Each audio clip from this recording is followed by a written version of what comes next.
friends, a warm welcome to all of you in my YouTube channel Akhilesh Education Center. This is Akhilesh Kumar. आप सभी का स्वागत है हमारे YouTube channel Akhilesh education centre पर। दोस्तों, आज हम पढ़ने वाले हैं भारतीय महामरुस्थल, यानी कि आज का टॉपिक होगा अपना भारतीय मरुस्थल। इससे पहले कई टॉपिक को अध्याय के माध्यम से, जिनमें क्रमशः भारत स्थिति और विस्तार पहला टॉपिक था, स्थिति और विस्तार पहला टॉपिक था। दूसरा टॉपिक था हिमालय का निर्माण, हिमालय का निर्माण। और इसके बाद का जो टॉपिक था उसका नाम था प्रायद्वीपीय भारत, प्रायद्वीपीय भारत। और इसी क्रम में जो चौथा टॉपिक आया है उसका नाम है भारतीय महामरुस्थल। इंडियन ज्योग्राफी को कवर करते हुए अगला टॉपिक, जो चौथा टॉपिक है जिसका नाम है भारतीय महामरुस्थल, आज पढ़ने वाले हैं।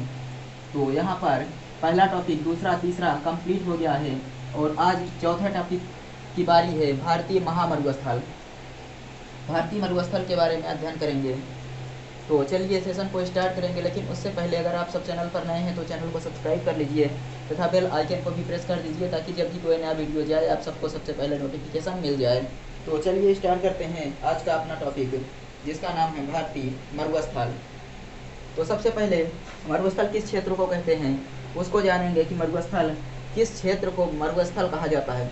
25 सेंटीमीटर वार्षिक वर्षा या उससे कम वाले क्षेत्र को 25 सेंटीमीटर वार्षिक वर्षा, वार्षिक वर्षा या उससे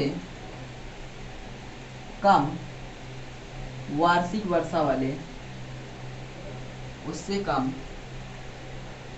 वार्षिक वर्षा वाले 25 सेंटीमीटर से कम, यानी कि 25 सेंटीमीटर वार्षिक वर्षा या उससे कम वार्षिक वर्षा वाले क्षेत्र को मरुस्थल के नाम से जाना जाता है। मरुस्थल के नाम से जाना जाता है,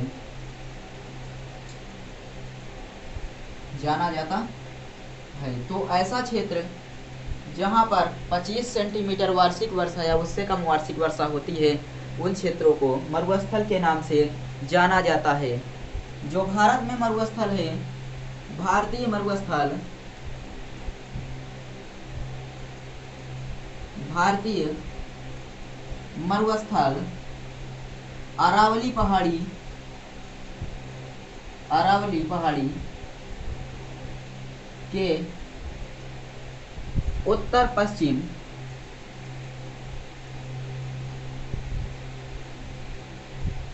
अरावली पहाड़ी के उत्तर पश्चिम किनारों पर, उत्तर पश्चिम किनारों पर बालू से ढका हुआ, बालू से ढका, बालू से ढका हुआ, बालू से ढका हुआ एक मरुस्थलीय मैदान है, एक मरुस्थलीय मैदान है, एक मरुस्थलीय मैदान है जिसे थार का मरुस्थल कहा जाता है, जिसे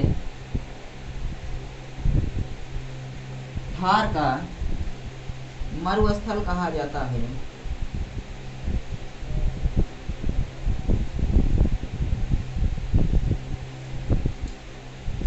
तो 25 सेंटीमीटर वार्षिक वर्षा या उससे कम वार्षिक वर्षा वाले क्षेत्र को मरुस्थल की श्रेणी में रखा जाता है। भारतीय मरुस्थल अरावली पहाड़ी के उत्तर पश्चिम किनारों पर बालू से ढका हुआ एक मरुस्थलीय मैदान है, जिसे थार का मरुस्थल कहा जाता है, जिसे थार का मरुस्थल कहा जाता है। इसका अधिकांश भाग राजस्थान में है। इसका अधिकांश भाग राजस्थान में है। इसका अधिकांश भाग राजस्थान में है, परंतु इसका अधिकांश भाग राजस्थान में है, परंतु कुछ भाग पंजाब हरियाणा, कुछ भाग पंजाब हरियाणा, कुछ भाग पंजाब हरियाणा और गुजरात में भी फैला हुआ है, और गुजरात में भी फैला हुआ है। भारतीय मरुस्थल अरावली पहाड़ी के उत्तर पश्चिम किनारों पर बालू से ढका हुआ एक मरुस्थलीय मैदान है। इसे थार का मरुस्थल कहा जाता है। इसका अधिकांश भाग राजस्थान में है, परंतु कुछ भाग पंजाब हरियाणा और गुजरात में भी फैला हुआ है। और यहाँ पर देखेंगे कि जो कच्छ के रण को सफेद मरुस्थल भी कहा जाता है। यहाँ पर लिख देते हैं, सफेद मरुस्थल किसे कहा जाता है, तो कच्छ के रण को सफेद मरुस्थल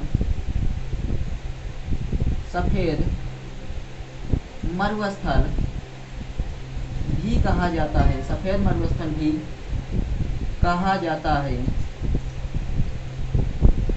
सफेद मरुस्थल भी कहा जाता है। तो भारतीय मरुस्थल में 25 सेंटीमीटर वार्षिक वर्षा या उससे कम वार्षिक वर्षा वाले क्षेत्र को मरुस्थल की श्रेणी में रखा गया है।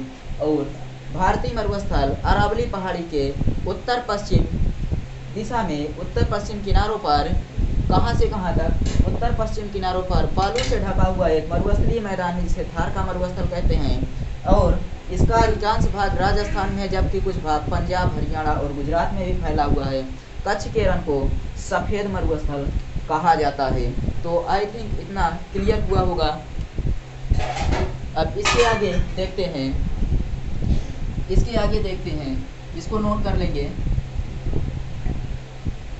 इसके आगे हम देखेंगे कि जो लूनी नदी है, लूनी नदी वो यहीं पर स्थित है। तो इसकी विशेषता क्या है, इसकी लंबाई क्या है, और इसी तरह देखेंगे तो भारतीय मरुस्थल की प्रमुख नदियां। अब यहाँ पर देखते हैं भारतीय मरुस्थल की प्रमुख नदियां, मरुस्थल की प्रमुख नदियां। भारतीय मरुस्थल की प्रमुख नदियां में सबसे पहले आ जाती है लूनी नदी। लूनी नदी जो कि मरुस्थल पर गए हैं तो उनकी विशेषता होगी, लूनी नदी यहाँ पर स्थित है।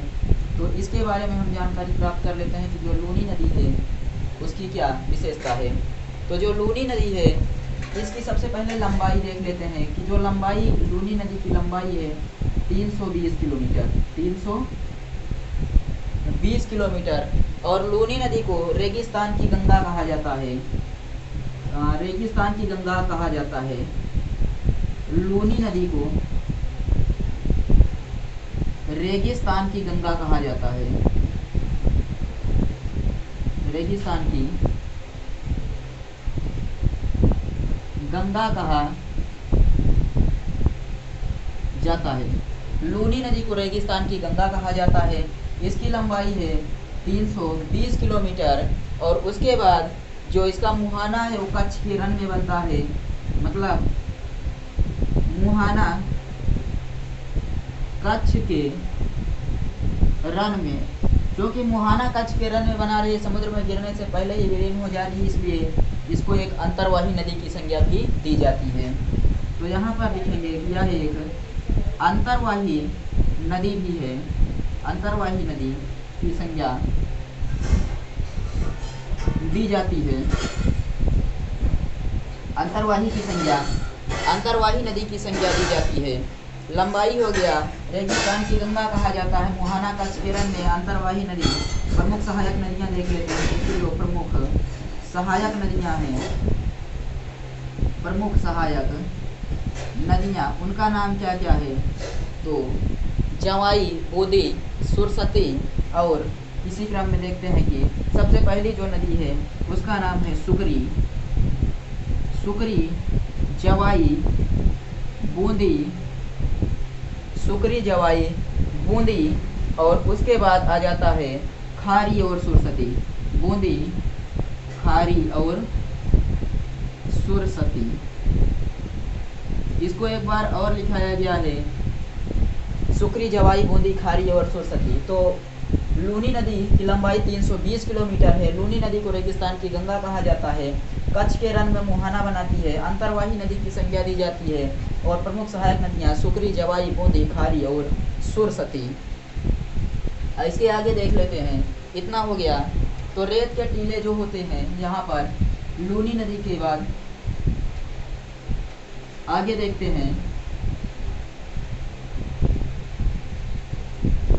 जो रेत के टीले होते हैं, रेत के टीले बरखान और छत्रक शैल, रेत के टीले बरखान और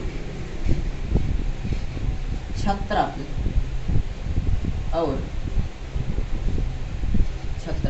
रेत के टीले बरखान और छत्रक, ये तीनों भारतीय मरुस्थल की स्थलाकृतियाँ, ये तीनों भारतीय मरुस्थल की स्थलाकृतियाँ, भारतीय मरुस्थल की स्थलाकृतियाँ, भारतीय मरुस्थल की स्थलाकृतियाँ भौतिक अपक्षय एवं, लिखेंगे भौतिक अपक्षय एवं, भौतिक अपक्षय एवं पवनों के द्वारा निर्मित होती हैं, पवनों के द्वारा निर्मित होती है। मतलब रेत के टीले बरखान और छत्रक ये तीनों भारतीय मरुस्थल की स्थलाकृतियाँ हैं जो भौतिक अपक्षय और एवं पवनों के द्वारा निर्मित होती है। इसके आगे देखते हैं, अगला जो है उसको देख लेते हैं कि अगला पॉइंट क्या है। तो थार मरुस्थल खनिज तेल, थार मरुस्थल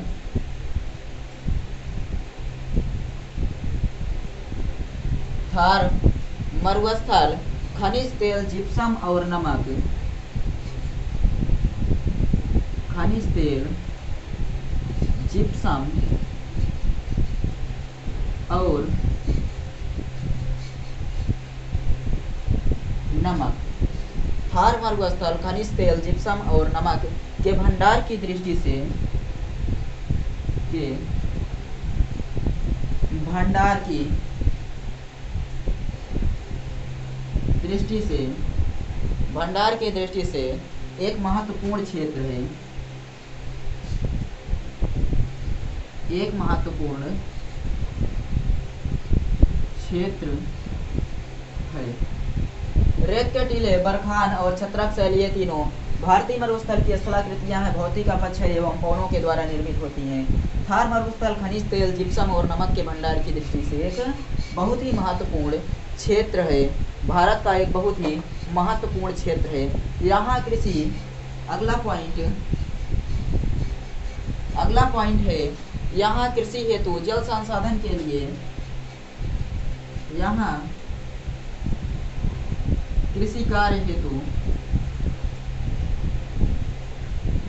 जल संसाधन के लिए, जल संसाधन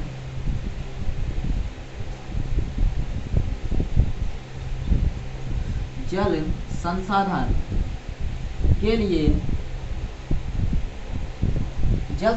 के लिए इंदिरा गांधी नहर का निर्माण किया गया है। इंदिरा गांधी नहर का विकास किया गया है।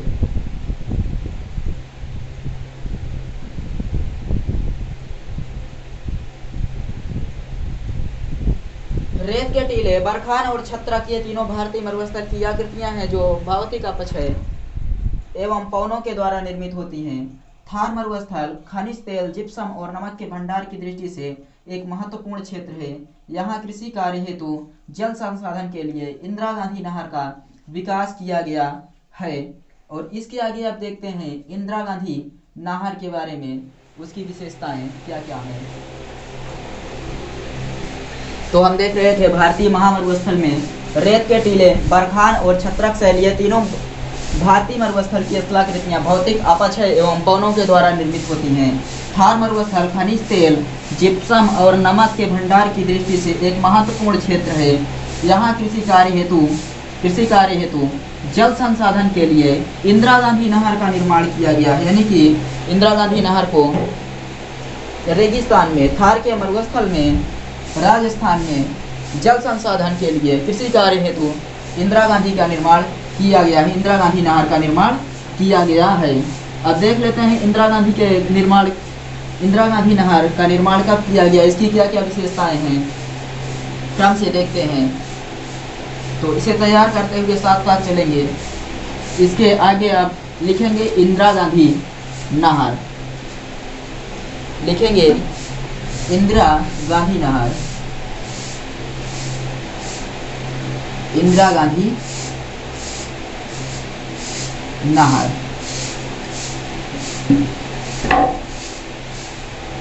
इंदिरा गांधी नहर, तो सबसे पहले इसकी लंबाई की बात कर लेते हैं कि इंदिरा गांधी नहर की जो लंबाई है वो कितनी है।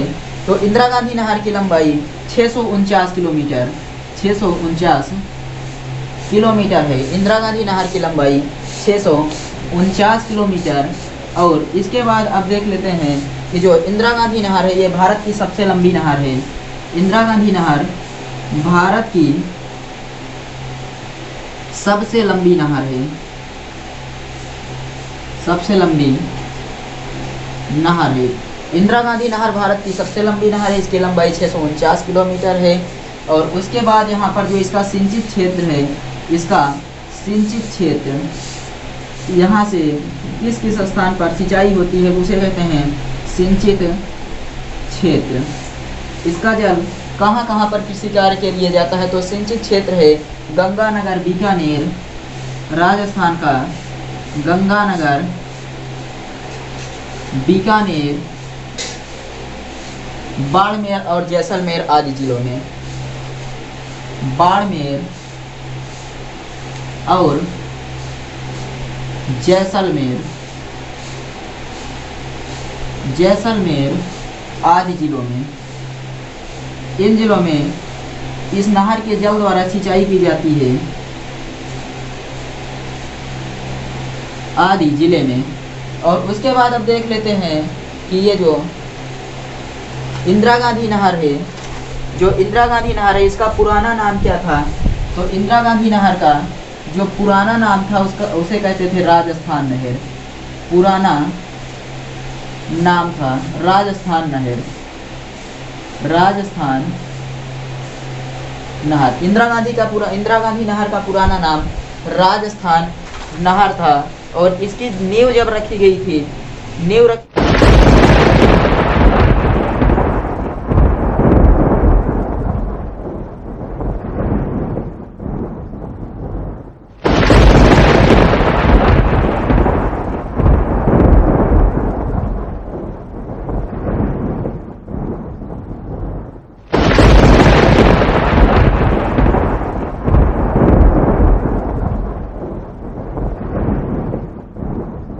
जो रखी गई थी वो 30 और 31 मार्च 1958 को, 30 या 31 मार्च 1958 को इसकी नींव रखी गई थी।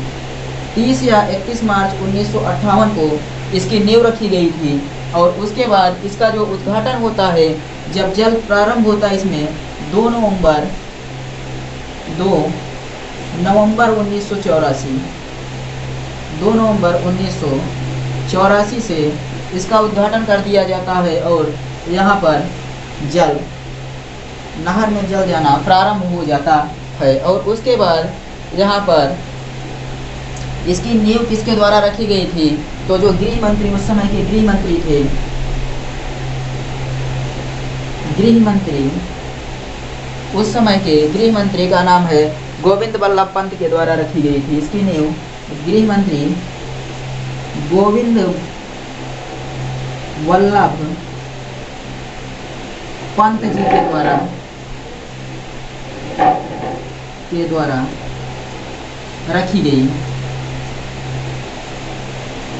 इंदिरा गांधी नहर का पुराना नाम राजस्थान नहर है।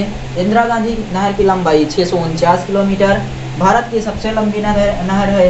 सिंचित क्षेत्र है गंगानगर, बीकानेर, बाड़मेर, जैसलमेर आदि जिले। और इसकी नींव 30 और 31 मार्च 1958 को गृह मंत्री गोविंद बल्लभ पंत जी के द्वारा रखी गई थी।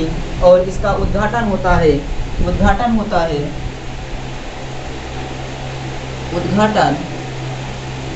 2 नवंबर 1984 को।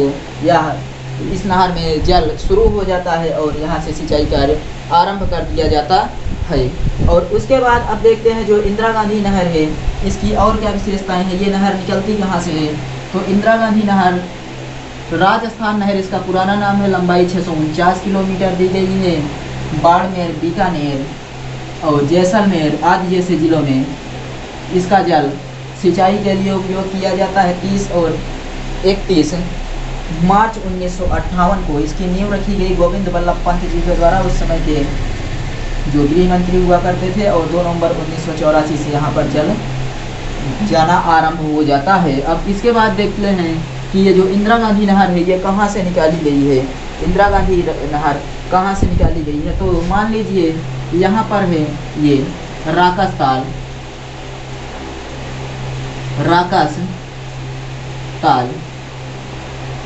ताल से निकलती है सतलुज नदी। राकस ताल से सतलुज नदी निकलती है। ये हो गई सतलुज नदी। राकस ताल से सतलुज नदी निकलती है और यहाँ पर आकर सतलुज नदी में व्यास नदी मिल जाती है। व्यास नदी इधर से आती है और यहाँ पर आकर मिल जाती है व्यास नदी। सतलुज नदी आती है और व्यास नदी आकर जहाँ पर मिल जाती है, व्यास नदी जहाँ पर आकर सतलुज नदी में मिलती है, उसे वहीं पर पंजाब के हरिके नामक स्थान, यहाँ पर ये पंजाब में हरिके नामक स्थान पर, पंजाब में हरिके नामक स्थान पर व्यास नदी सतलुज नदी में पंजाब के हरिके नामक स्थान पर मिलती है। और यहाँ पर बनाया गया है हरिके बैराज। हरिके बैराज का निर्माण किया गया है। हरिके बैराज का निर्माण किया गया है।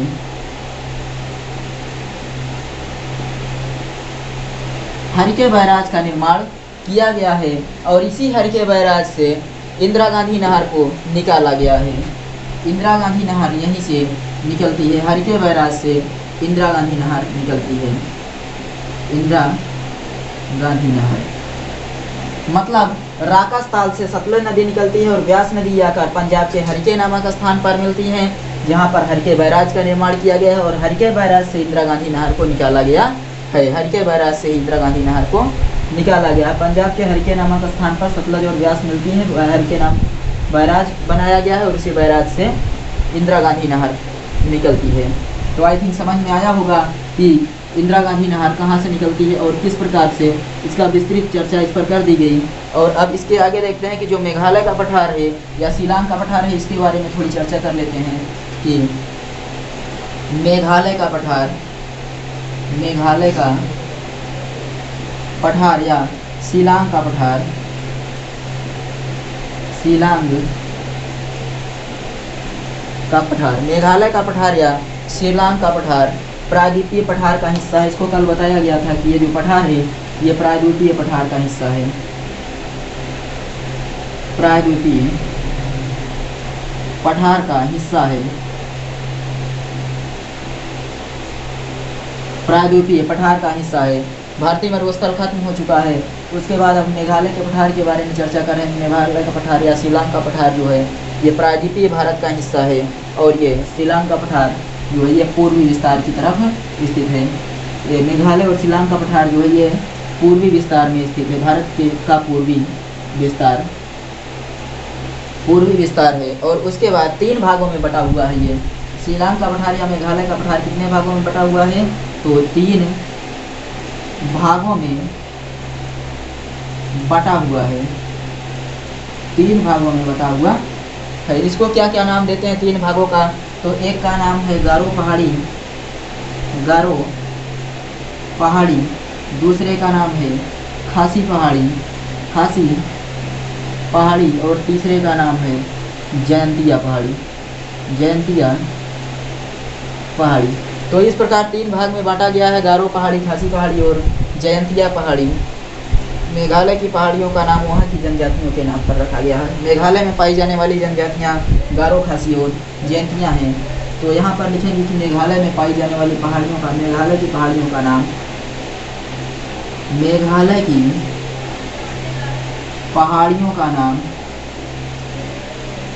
पहाड़ियों का नाम वहाँ की जनजातियों के नाम पर रखा गया है। जनजातियों के नाम पर रखा गया है। मतलब मेघालय की पहाड़ियों का नाम वहाँ पर पाई जाने वाली जनजातियों के नाम पर रखा गया है। गारो जनजाति, खासी जनजाति और जयंतिया जनजाति के नाम पर गारो पहाड़ी, खासी पहाड़ी और जयंतिया पहाड़ी कहा गया है। असम की जो पहाड़ियाँ हैं उनके बारे में चर्चा कर लेते हैं। असम की पहाड़ियों पर चर्चा कर लेते हैं। तो असम में जो पहाड़ियाँ पाई जाती हैं उनका नाम है निकिर, रेगमा और बराइल। निकिर, रेगमा और बराइल। निकिर, रेगमा और बराइल पहाड़ियाँ असम की पहाड़ियाँ हैं। और यह जो गारो और खासी पहाड़ियाँ हैं, गारो खासी पहाड़ी 200 सेंटीमीटर से अधिक वर्षा वाले क्षेत्र में स्थित हैं। यहीं पर भारत के सबसे अधिक वर्षा वाले क्षेत्र, जिनका नाम चेरापूंजी और मासिनराम है, यहीं पर स्थित है। तो खासी पहाड़ी पर सबसे ज़्यादा वर्षा वाले क्षेत्र, इस पहाड़ी पर, खासी पहाड़ी पर सबसे ज़्यादा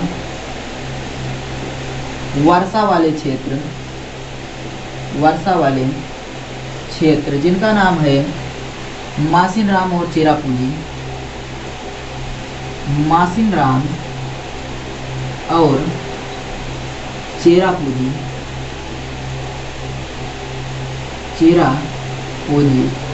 स्थित है। मेघालय का पठार या शिलांग का पठार भारत का पूर्वी विस्तार है। प्रायद्वीपीय पठार का हिस्सा 3 भागों में बटा हुआ है। गारो पहाड़ी, खासी और जयंतिया। खासी पहाड़ी पर सबसे ज़्यादा वर्षा वाले क्षेत्र मासिनराम और चेरापूंजी स्थित है। मेघालय की पहाड़ियों का नाम वहाँ की जनजातियों के नाम पर रखा गया। असम की पहाड़ियों का नाम है निकिर, रेगमा और बराइल। मेघालय का सर्वोच्च शिखर का नाम है नोक्रेक।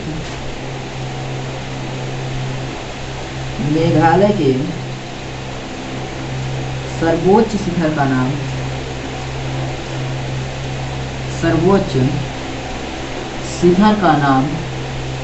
नोक्रेक है।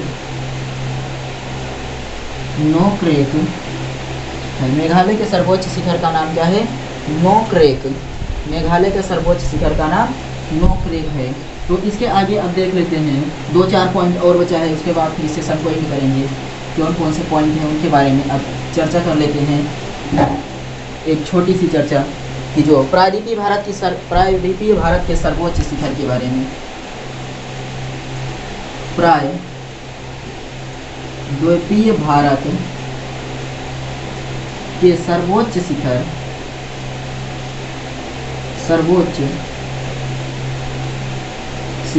प्रायद्वीपीय भारत के सर्वोच्च शिखर पर एक छोटी सी चर्चा। तो हम सबसे पहले अनाईमुदी देखेंगे।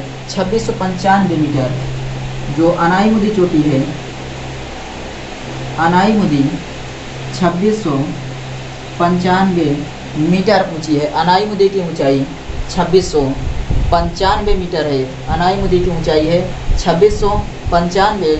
दोदा बेटा की ऊंचाई 2637। दोदा बेटा की ऊंचाई है 37 मीटर, दोदा बेटा की ऊंचाई 2637 मीटर, अमरकंटक की ऊंचाई, अमरकंटक की ऊंचाई जो है वो है 1048 मीटर, 1048 मीटर, 1048 मीटर। और एक बच रही है जिसका नाम है महेंद्रगिरी, महेंद्रगिरी की ऊंचाई बात की जाए तो है 1501 मीटर, महेंद्रगिरी की ऊंचाई है 1501 मीटर। तो इस प्रकार यहाँ पर आज के सेशन के लिए इतना ही। देखेंगे आगे जो अगला टॉपिक अपना होगा उसका नाम है भारत के द्वीप समूह। अगले टॉपिक का नाम है भारत के द्वीप समूह, भारत के द्वीप समूह। और इसको अच्छे से पढ़ेंगे आप, बहुत अच्छे से समझ में आ जाएगा कि भारत में जो द्वीप समूह है, कितने द्वीप समूह हैं, उनका नाम क्या क्या है और वहाँ पर कौन कौन सी यानी कि क्या क्या चीज़ स्थित है, उन सब के बारे में विस्तृत चर्चा करेंगे। तो इस प्रकार अनायमुड़ी की ऊंचाई 2695, दोदा बेटा 2637 मीटर, अमरकंटक 1048 और महेंद्रगिरी की ऊंचाई 1501 मीटर। तो आज के सेशन के लिए इतना ही। और आप सबसे रिक्वेस्ट है, अगर चैनल पर नए हैं तो चैनल को सब्सक्राइब जरूर कीजिए, तथा बेल आइकन को भी प्रेस कर दीजिए, ताकि जब भी कोई नया वीडियो जाए आप सबको सबसे पहले नोटिफिकेशन मिल जाए, आप सबको सबसे पहले मिल जाए। इसके लिए चैनल को सब्सक्राइब करना जरूरी है और बेल आइकन को भी प्रेस ऑन रखना है नोटिफिकेशन पाने के लिए। तो चलिए मिलते हैं नेक्स्ट वीडियो में, तब तक के लिए बाय।